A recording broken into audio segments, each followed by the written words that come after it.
a good leader. I really wanted to put on the Woody Guthrie tune performed by Billy Bragg and Wilco, Christ for President, on this day. But cameo appearance by R.T. Sequeira. In case you were wondering, you're mired in majestic mystery as to who that could possibly be.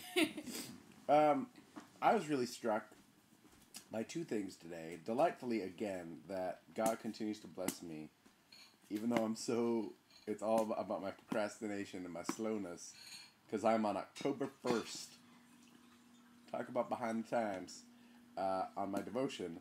But it was about exactly what I needed from yesterday and what I've been dealing with in my actual life. So it's kind of blah. And it was kind of all about reminding you when God kind of takes you up to the mountaintop, as it were, exalts you in any way. And I felt God's physical presence on me twice in the past week, which is it's a rarity. And they were like, and part of me was getting antsy. I'm like, oh, sweet, I hope this starts happening all the time. This will be such a great fuel. And then this thing was like, that's not what it's for. We're not built for the mountains and the dawns and aesthetic affinities. Those are for moments of inspiration. That is all. Classic. This guy is such a grumpus under the rug. It's kind of great.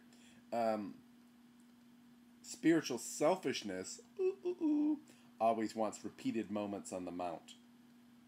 We feel like we could talk like angels and live like angels if only we could stay on the mount. The times of exaltation are exceptional. They have their meaning in our life with God, but we must beware lest our spiritual selfishness wants to make them the only time. The test of our spiritual life is the power to descend. If we have power to rise only, something is wrong.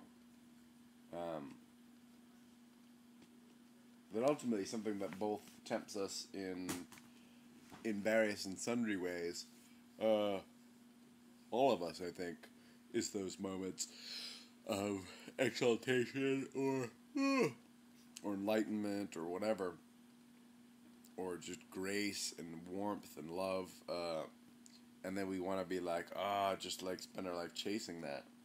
But since I feel like most of the time that comes in kind of semi-private circumstances, maybe different for other people, that is one of the, it's dangerous, because then you kind of just become, like, addicted to spirit, or addicted to that feeling, or you know what I mean?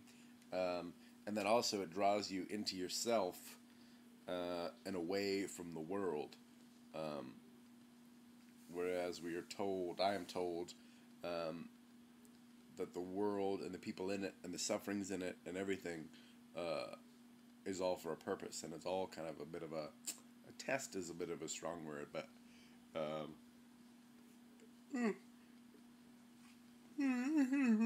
it's all part of the plan, the highs and the lows, and that to sort of sit up on any mountaintop of remove, or like just continuing to try to shine in the grays and be inactive with others is pretty meaningless. So hilarious that I'm like joying over that, and I get this note of caution on this day. Similarly, the last dude who's a little hard on white folks, and I only say that just because I'm white, contextually speaking, I understand what he's saying and would agree. But it was a bit of an old school sentiment. The last dude who prayed, before it all wrapped up. I don't know why the yellow man just has to learn how to get mellow, man, but the white has to learn to do what's right. I mean, listen, yes we do, but don't we all? Why do we have to get singled out just because it rhymes? Man. But that guy was talking about the mountaintop, and that you don't, basically you can rise up to the mountaintop, you can see from the mountaintop, but don't go live at the mountaintop. Don't go stay up there. Go down. You got to get back down. You got to, either carry people back up to the mountaintop with you so they can see the same thing, but don't go live up there. The hermitage stees. I don't know. It doesn't seem to me to be reasonable and or logical. As for an appropriate use of our time here on this earth, and our time given by the grace of God, and our love and right action to be enacted, you know, whether we stay up on a literal mountaintop or a figurative one. And likewise, that dude was kind of being like, you know, sure, we're at the mountaintop now. We're not going to stay there. It's just not going to happen. But let us remember. Let us bear this in mind. Let us bear this mountaintop in mind as we face the actual tasks, the actual, like, logistics and actual functional activity. For him, it was kind of, I guess he was sort of pseudo talking about the nation and God's will, which always bothers me a little bit, of course, but whatever. There's no reason to get into that.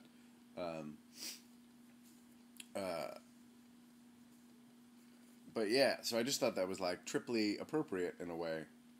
That sure, seek those moments, seek those mountaintop moments, climb the mountain, which is hard, it's arduous. Climb the mountain, see the view, feel the touch of God, seek the touch of God, seek the grace of God at every moment, seek God's favor always. But don't stay there, you know. Even to get Judaic, Moses went up to the mountaintop and got what he needed, came back down to give what he'd gotten.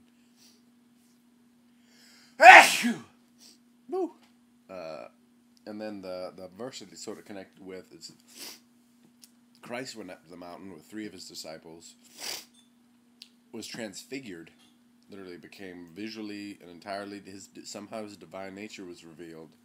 God spoke from the heavens and was like, this is my guy. Which only happened a couple times. And there was that moment. But God didn't stay in his divinity, in his divine glory. He went, was fortified by it. Wrap it up. He didn't stay up there, hey, let's go see if God comes back again. But headed right back down the mountain and got back into his ministry. Got back into the real business of the day. Just like... and the sort of, we have a metaphor of it in this whole inauguration today, too. It's the same thing. It's like, oh, this is the mountaintop, everyone's feeling all excited. But everybody knows you can't just stay in this, like, giddy elation and keep being excited about this little moment when it's, like everyone was saying on TV, you gotta get to working. You gotta get to the toil. Let your exuberance carry you through your toil. But get to the business. So...